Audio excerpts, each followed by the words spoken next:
Sveiki, sveiki.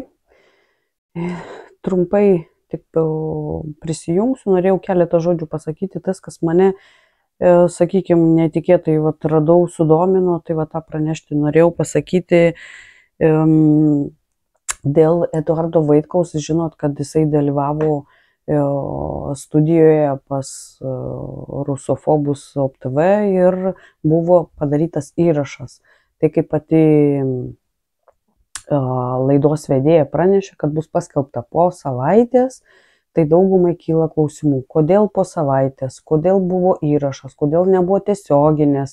Žinoma, ir man, ir visiems kyla tie klausimai, bet iš dalies juk žinome ir atsakymus. Kas bus galbūt nepatogu, tas bus išbraukta, ten sakykime, ištrinta, iškarpyta ir taip toliau.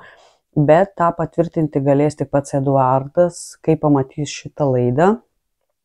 Bet kas mane, sakykime, nustebino, kad šitą laidą yra jau paviešinta prieš 3 dienas, bet tik tai šio kanalo nariams. Tai mane labai tikrai nustebino, kad mes nematom, o kanalo nariai jau matė.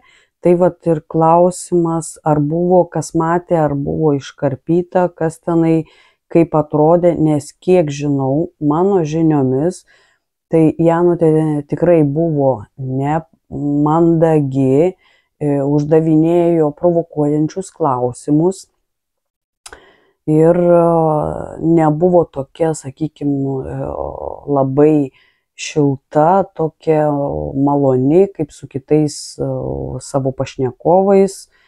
Ir matomai, kad Eduardas netitinka jos pažiūrų, būtent kaip kandidatas į prezidento rinkimus.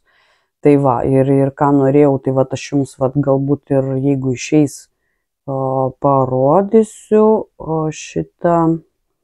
Yra toksai, radau, jeigu jūs galėsit įeiti pas Janutienę į OPTV kanalą ir tenai, kur yra visi kanalai, jūs pasižiūrėkite, yra parašyta netgi Eduardas Vaitkus, čia yra toks pavadinimas šitos laidos. Tai kas tie okupantai? Aštriai. Su Rūta Janutienė, kuri laidos metu nusirengė. Čia toks pavadinimas yra. Tai ir jums parodysiu, aš netgi savo paskyrą esu įdėjusi Facebook'e ir taip pat jeigu jūs matote, jeigu matysite, yra toksai, radau. Tai man buvo labai keista ir jūs pasiieškokit ir pažiūrėkit, ar jūs matote, jeigu esat nariai, tai pasižiūrėkit, pasidalinkit, ar tenai, jeigu galite įrašą pasidaryti šitos laidos ir tada matysim, ką pats Eduardas pasakys, ar visa laida ten buvo, ar kažkas tai buvo pakeista ir panašiai.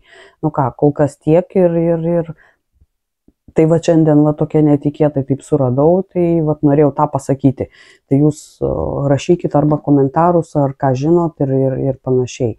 Ką, iki greito, iki.